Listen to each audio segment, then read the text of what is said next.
जय जगन्नाथ आपण मानक प्रिय कार्यक्रम आम जगन्नाथर ए पावन आसर को मु शरणारविंद आपण मानक स्वागत करुच्ची। आम जगन्नाथ कार्यक्रम माध्यम विभिन्न रसमय और रहस्यमय जगन्नाथ मंदिर को आपण मानक चिन्हैबा आउ जणैबा आमर कर्तव्य। एही न्याय आज आम पहुंचीचु जाजपुर जिला धर्मशाला ब्लॉक गाँव ना औरंगाबाद। जो जगन्नाथ पाखे पहुंचीचु से जगन्नाथ ना श्याम सुंदर। तबे आपण भावुथिबे ये जगन्नाथंकर स्वतंत्रता कौन, निरापण कौन, निरुतापण कौन। दर्शक बंधु ये विज्ञान और जुगरे मध्य को 14 पुरुष आमर विश्वास रखिथिले देवता माने ही कौन सी दैवी शक्ति ही विषधर सर्पर विष को हरण करिपारे। से दृष्टि आज भी लक्ष लक्ष लोक छुटी जाती जगतसिंहपुर जिलार गोरखनाथ निकट को, कहीं कहीं आखंडलमणि निकट को। ओडिशार अनेक शिव मंदिर में सर्पाघात पाइथिबा रोगी मानकर रोग चिकित्सा करा जाए, सेमानकु विषमुक्त करा जाए भगवान को करुणा द्वारा।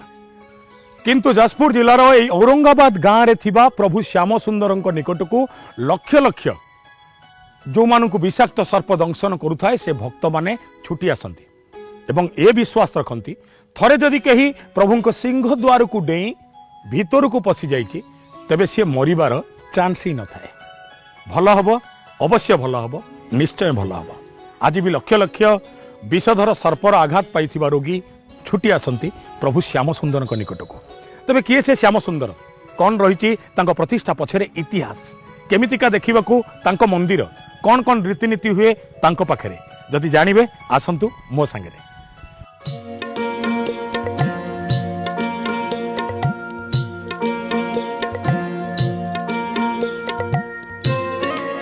प्रभु श्याम सुंदर जी मंदिर शोभा अति मनलोभा।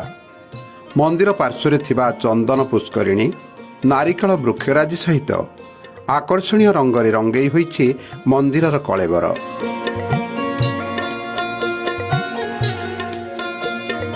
मंदिर सम्मुखरे चंड विक्रम और प्रचंड विक्रम नामक दुई सिंह महाप्रभुंक गुण कीर्तन करुछंती।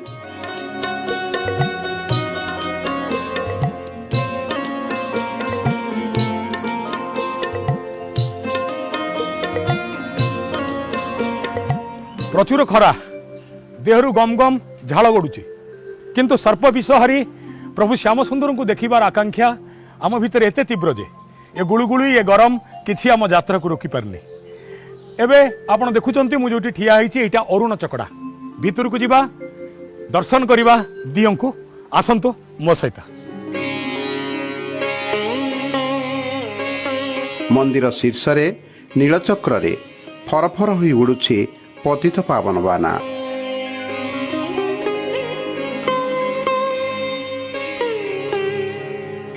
श्री श्यामसुंदर मंदिर ठीक सम्मुख भागरे ठाकुर स्नान मंडप रही।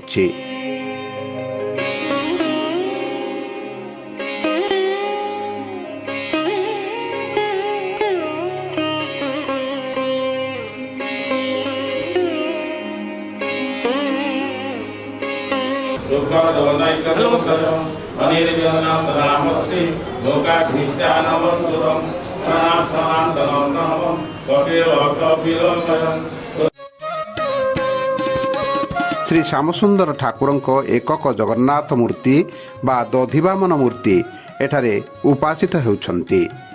मिर्जापुर औरंगाबाद गाँ ठाकुर पाई धन्य होइछि निश्चय। कारण एई ठाकुर ही केवल ए अंचलवासी नुहे बरं सारा संसारर सर्पाघात आक्रांतों पाई महौषधि पलटिछंती। भितरे प्रभु श्याम सुंदर अपूर्व मूर्ति रत्न सिंहासन उपरे एका बसिचंती प्रभु श्याम सुंदर। जोटी एका जगन्नाथ थांती ओडिशा रे तांको तिनि नाम रे संबोधन करा जाए। गोटिए नाम गोपीनाथ, गोटिए नाम पतित पावन, गोटिए नाम दधिवामन। ए अंचलवासी कहवा अनुसार ए देवतांकर प्रकृत नाम दधिवामन। जदि ए प्रकृत रे दधिवामन ताहले आंक ना पुणी श्याम सुंदर हैला केमिति? एक बुझाक हेले आपण को जीवाकू हब अनेक वर्ष तलर अतीत को। मु आपण को नहीं जीवाकू चाहे आज 600 वर्ष तलर अतीत को। मसीहा 1457 एठिकार इतिहास कहे 1457 मसीह स्थापित होइतिला ए मंदिर।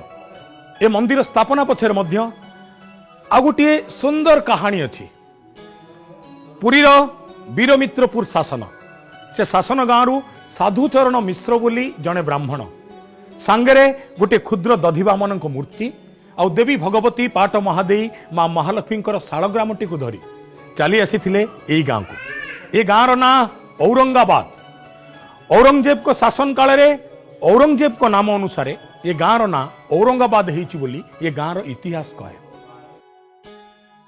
तेबे औरंगाबाद गाँव रे मसीहा 1450 बेलू पाद थापी सारी साधुचरण मिश्र आपनार पुटुला भितरे गोटे दधिवामन मूर्ति आ माँ लक्ष्मी शालग्राम ए अंचल रे बुली बुली भिक्षावृत्ति करुथिले एवं एठिकार तत्कालीन जमीदार पट्टनायक वंशज सेमानंक घर पाखरे गोटे कुड़िया घर करी से कुड़िया घर भितरे दधिवामन एवं लक्ष्मी शालग्राम को पूजन करुथिले किंतु गोटे समय रे स्वयं दधिवामन पट्टनायक वंशज जमीदार जन को स्वप्न देखले जे आउ एठी नुह मो पई मंदिरटे गढ़े दे मसीहा 1457 गढ़ाहला ये मंदिर अतएव चैतन्य आविर्भाव काल पंचसखांक लग्न एवं ए मंदिर स्थापनार लग्न से गोटे समय जो समय रे वैष्णव परंपरा ओडिशा रे विकसित होछि। तेबे एक कथा मध्य आपन को कहिबी दधिवामन ये श्याम सुंदर हेले केमिति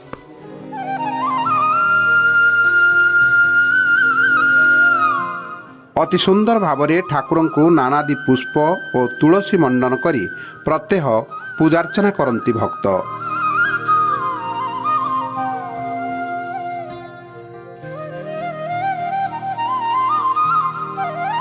मंदिरर रत्न सिंहासन रे श्यामसुंदर एकक मूर्ति पूजा पाउथिया बेले मंदिरर चतुर्पार्श्वरे ठाकुर विभिन्न लीला और अवतार स्थान पाइछे।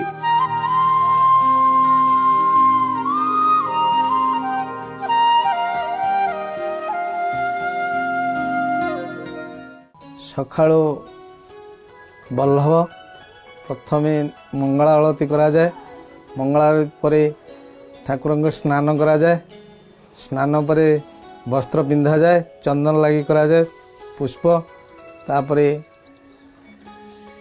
बल्लभ भोग करा जाए बल्लभ परे पुणी खेचुड़ी धूप करा जाए खेचुड़ी नीति परे अर्ण नीति करा जाए अर्ण नीति परे संध्या आरती संध्या आरती रे बालभोग करा जाए बालभोग परे पुणी अर्ण डाली तरकारी नीति करा जाए नीति परे पलंग लगी करा जाए ये हूँ मंदिर समस्त दैनिक नीति।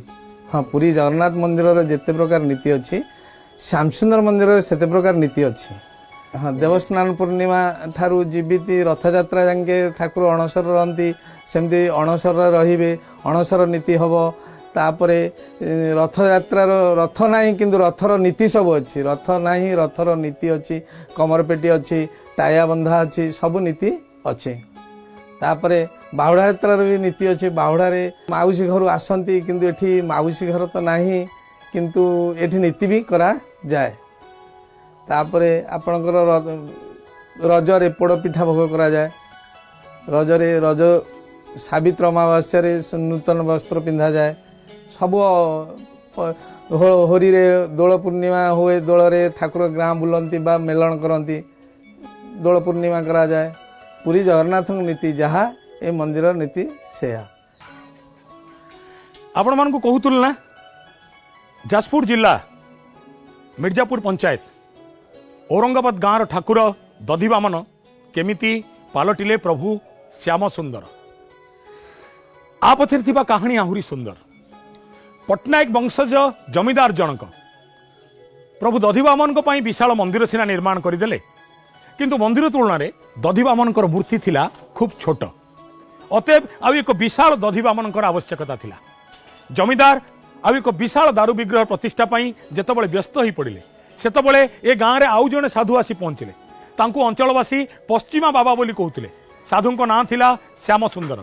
साधुंकर अन्यतम विशेषत्व थिला साधु सर्प विष हरण करिवार नाथ संप्रदायर कला को जानिथिले सेतिपई अनेक लोक साधुंको निकट को छुटी आसुथिले जाहाको सर्पाघात होउतला।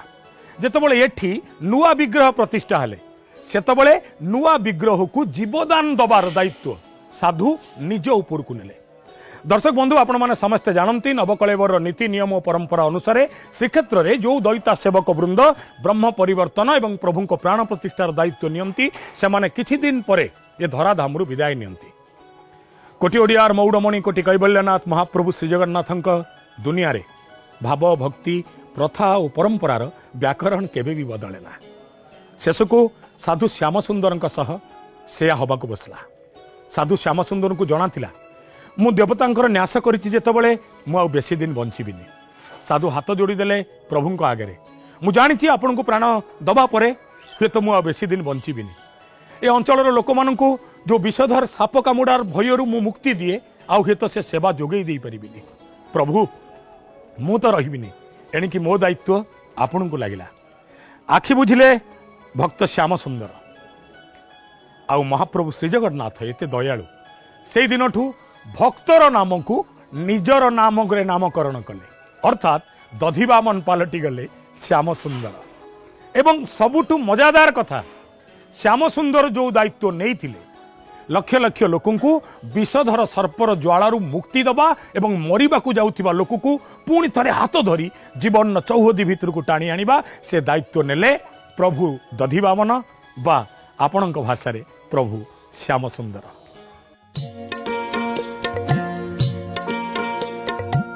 अति कमनीय चारुकलार खोदेई सहित समस्त देवादेवी को नाना रंगरे रंग करा जाइछि। श्री श्यामसुंदर मंदिर परिसर अति परिष्कार परिच्छन्न।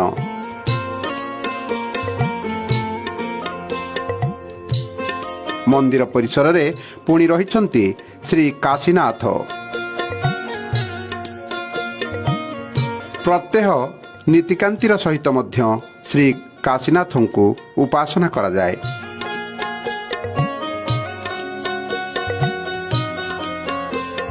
एथि सहित श्री हनुमान जी को मध्य एठारे उपासना करा जाउछि।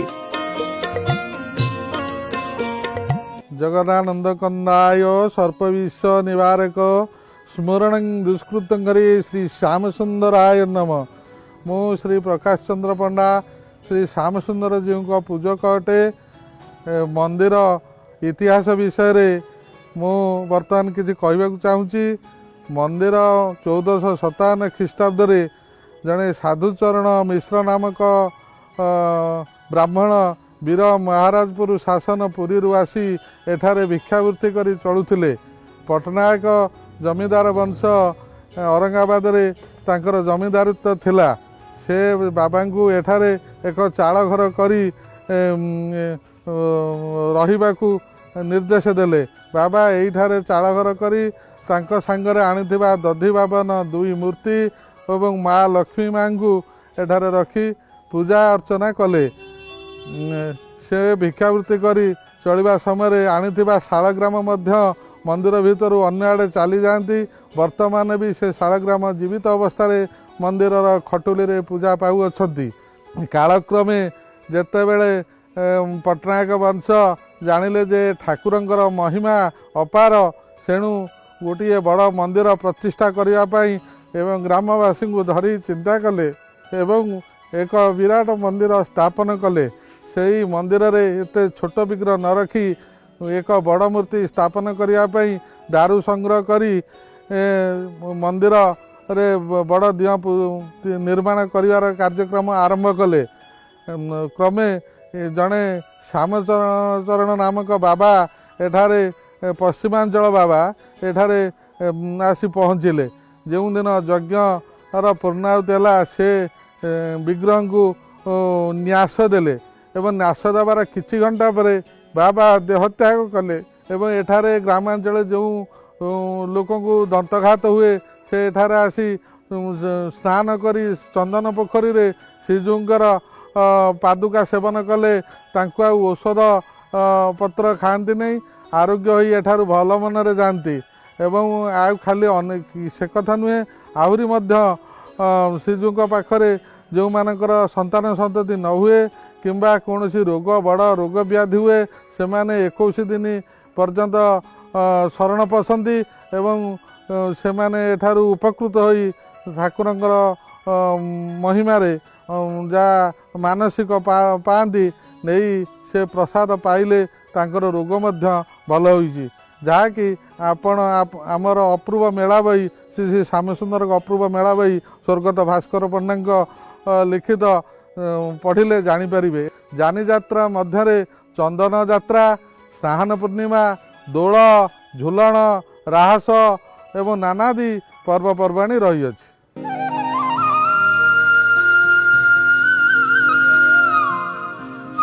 ସର୍ପ ବିଷରୁ ମୁକ୍ତି ଦେଇ ମହାପ୍ରଭୁ ଶ୍ୟାମସୁନ୍ଦର ଯେଉଁ କୃପା ସଂସାରବାସୀଙ୍କୁ ପ୍ରଦାନ କରୁଛନ୍ତି, ସେହି କୃପା ଦୃଷ୍ଟିରେ ସମସ୍ତ ଭକ୍ତଙ୍କୁ ଆନନ୍ଦ ପ୍ରଦାନ କରୁଥାନ୍ତୁ, ଏତିକି ପ୍ରାର୍ଥନା।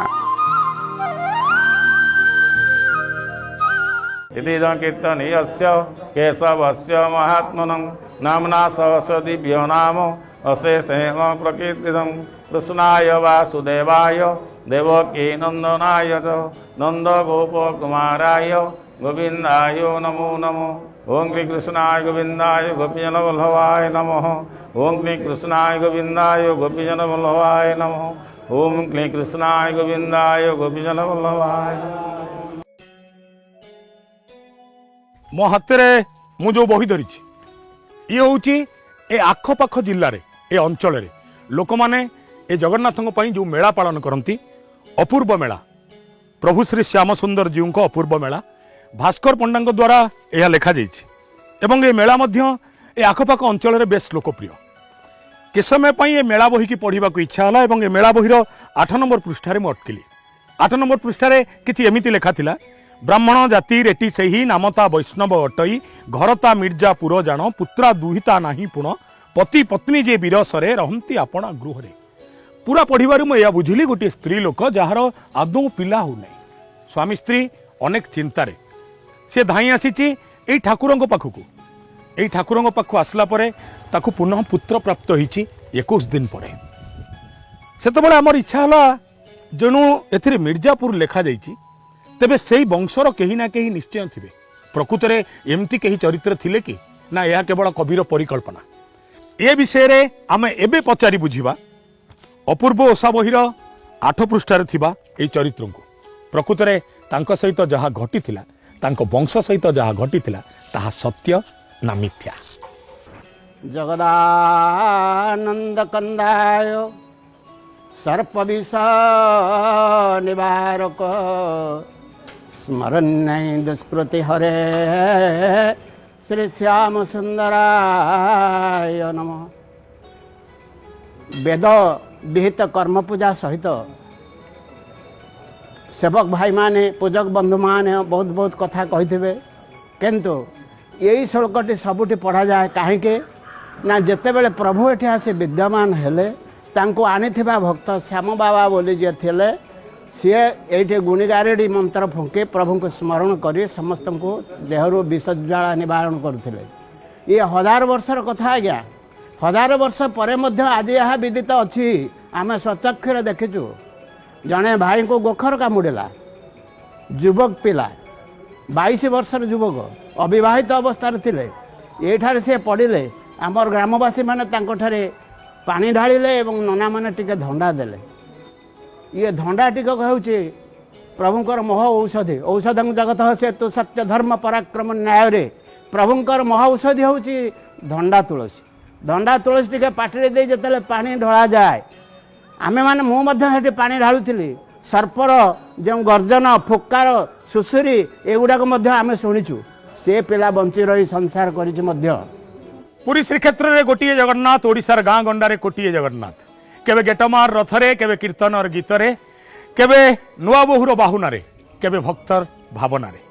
ତେବେ ଇଏ ହେଉଛନ୍ତି ସେହି ଶ୍ୟାମ ସୁନ୍ଦର ଭଗବାନ ଯିଏ ଲକ୍ଷ ଲକ୍ଷ ସର୍ପାଘାତ ରୋଗୀଙ୍କୁ ଗୋଟାଏ ତୁଳସୀ ପତ୍ର ଆଉ ଟିକିଏ ପାଦୁକାରେ ଭଲ କରନ୍ତି।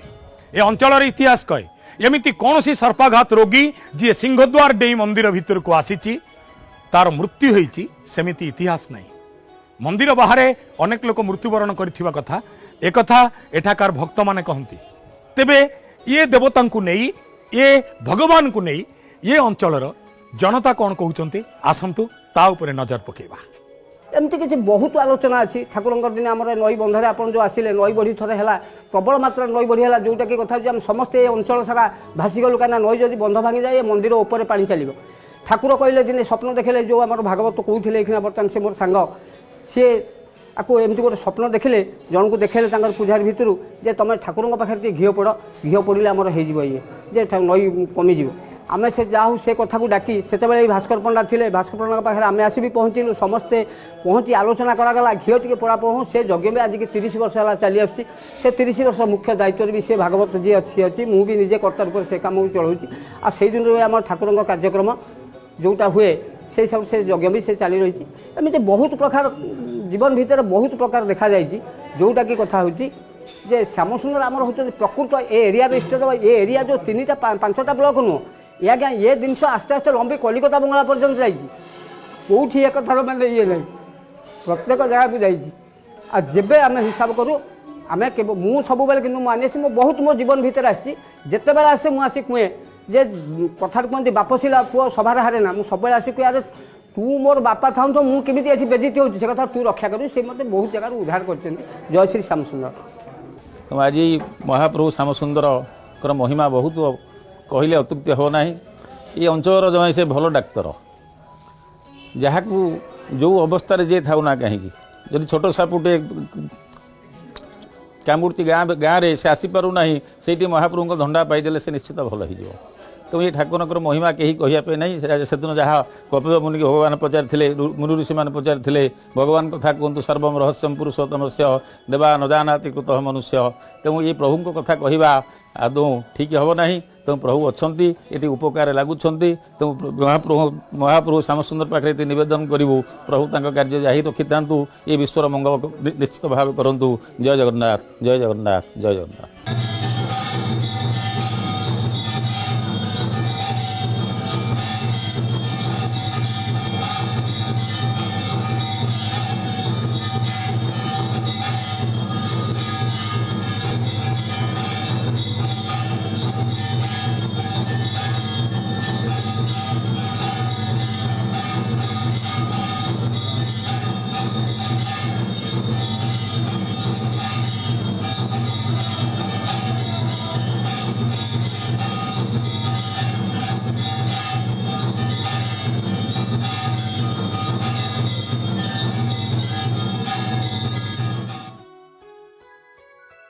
अपूर्व थिला ए मंदिर परिवेश एबे भी भक्त मान द्वारा भजन कीर्तन चली देखा बेस सुंदर ए दिया बेस सात्विक ए मंदिर परिवेश सबुठु आश्चर्य लगिला ये कथा कह जगन्नाथ को देखी जे आज भी लक्ष लक्ष सर्पाघात रोगींकर विषर ज्वाला को हरण करती जहां ना एकमात्र जगन्नाथ जहां ना एक स्वतंत्र मेला श्याम सुंदर अपूर्व मेला ओडिशार पूरपल्ली रे अनुष्ठित हुए।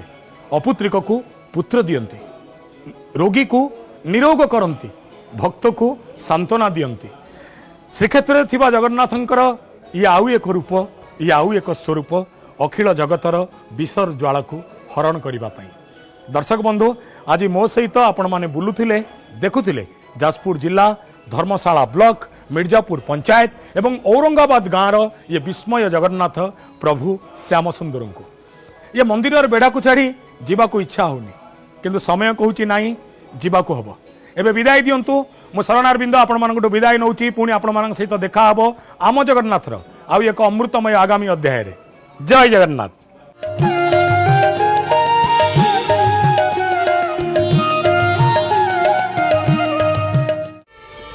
प्रार्थना आम आनंदर उत्स।